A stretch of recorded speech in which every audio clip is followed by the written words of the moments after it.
Assalamualaikum warahmatullahi wabarakatuh. Selamat pagi adik-adik semua. Semoga kalian sehat selalu dan jangan lupa patuhi protokol kesehatan. Saya Linanda Wulandari dari mahasiswa IAIN Ponorogo. Saya di sini nanti akan menemani kalian belajar tentang pendidikan agama Islam dan budi pekerti. Yang nanti kita akan mempelajari tentang iman kepada hari akhir. Yang pertama, kita akan mempelajari tentang pengertiannya hari akhir. Apa yang kalian ketahui tentang iman kepada hari akhir? Ya, iman itu secara bahasa percaya, sedangkan secara istilah meyakini sepenuh hati yang diucapkan secara lisan dan diwujudkan dalam perbuatan. Apa yang dinamakan dengan hari akhir? Hari akhir itu secara bahasa artinya hari penghabisan, atau juga disebut dari hari pembalasan. Sedangkan secara istilah, hari akhir itu hari mulai hancurnya alam semesta seisinya dan berakhirnya kehidupan semua makhluk Allah. Jadi, iman kepada hari akhir yaitu kita itu harus mempercayai dengan sepenuh hati bahwa suatu saat dunia beserta isinya akan hancur dan manusia akan dibangkitkan dari alam kubur menuju akhirat untuk dipertanggungjawabkan atas perbuatannya selama di dunia. Selanjutnya kita akan mempelajari tentang macam-macam hari kiamat. Menurut Al-Quran, hari kiamat itu dibagi menjadi dua. Yang pertama yaitu kiamat sugro atau kiamat kecil. Pengertiannya adalah peristiwa datangnya kematian bagi semua makhluk termasuk manusia yang bersifat lokal dan individu. Yang kedua itu kiamat kubro atau kiamat besar. Berakhirnya kehidupan semua makhluk dan hancur leburnya alam secara total dan serentak.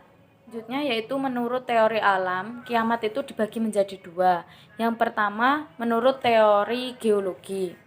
Bumi akan beredar karena adanya daya tarik matahari terhadap bumi berkurang. Akibatnya bumi itu akan bergeser dari matahari sehingga putaran bumi itu semakin cepat dan akan mengalami nasib seperti meteor. Jadinya bumi itu akan hancur. Yang kedua itu menurut teori fisika, matahari akan redup karena tenaga atau sinarnya habis, maka tidak ada angin dan awan yang berakibat hujan tidak akan turun. Selanjutnya gunung-gunung itu akan meletus, ombak bergulung-gulung, air laut naik sehingga hancurlah bumi.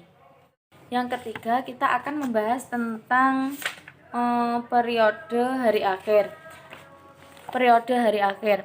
Setelah alam hancur secara total, manusia nanti mulai menjalani kehidupan baru dan proses menuju alam baqo. Tahapannya yang pertama yaitu Yaumul Ba'ats. Sesudah hancur dan musnahnya alam semesta, termasuk manusia, terjadilah alam kebangkitan. Hari kebangkitan adalah proses dibangkitkannya seluruh makhluk dari alam kubur. Yang selanjutnya yang kedua yaitu Yaumul Hasyr atau alam mahsyar. Hari berkumpulnya manusia setelah dibangkitkan dari kuburnya masing-masing. Kemudian semua manusia itu digiring ke tempat yang luas yaitu padang mahsyar. Lalu semua manusia mengikuti dikumpulkan menuju sebuah tempat yang luas. Yang selanjutnya tahapan ketiga yaitu Yaumul Hisab dan Yaumul Mizan. Yaumul Hisab itu apa sih? Yaumul Hisab adalah hari ketika Allah itu akan memperlihatkan semua amalan di akhirat untuk dihisab. Segala dosa besar atau kecil itu dihitung dengan seksama dan teliti. Ketika amal mereka dihitung, anggota tubuh mereka ikut menjadi saksi. Tahapan selanjutnya yaitu tahapan Yaumul Mizan. Yaumul Mizan itu timbangan yang adil berisi kebajikan dan kejahatan yang telah diperbuat setiap manusia di dunia. Setiap orang ditimbang amalnya dengan seadil-adilnya. Yang keempat yaitu tahapan Asirat atau jembatan yang terbentang di atas neraka menuju surga. Mudah atau sulitnya manusia melewati jembatan Asirat itu tergantung kepada amal setiap manusia di dunia. Yang selanjutnya yaitu tahapan Yaumul Fasl dan Jaza. Yaumul Fasl itu adalah keputusan Allah terhadap nasib orang beriman dan orang-orang kafir di akhirat kelak, sehingga menjadi jelas manusia yang beruntung dan celaka. Sementara yaumul jaza itu adalah hari pembalasan atas segala amal manusia ketika hidup di dunia. Yang selanjutnya kita membahas tentang tanda-tanda penghayatan iman kepada hari akhir dalam perilaku sehari-hari. Yang pertama yaitu beriman pada hari akhir akan menumbuhkan rasa tanggung jawab, yaitu merasa bahwa hidup di dunia ini hanya bersifat sementara. Cepat atau lambat semua manusia itu pasti akan kembali kepada Sang Kuasa. Yang kedua yaitu mengimani hari akhir membuat manusia sadar bahwa manusia itu sangat tidak ada artinya kalau bukan karena kebesaran Allah. Yang selanjutnya itu mempercayai akan datangnya hari akhir membuat manusia itu menghindari perbuatan tidak baik, sehingga apapun yang diperbuat itu akan dipikirkan terlebih dahulu. Yang keempat yaitu mengantarkan manusia untuk tetap melakukan amal solih meskipun tidak menghasilkan keuntungan materi. Yang kelima atau yang terakhir yaitu tumbuhlah perilaku akhlakul karimah, seperti suatu sikap bertanya tentang kekurangan yang terdapat pada diri mengenai ibadah yang dilakukan. Yang selanjutnya yaitu perilaku yang mencerminkan iman kepada hari akhir.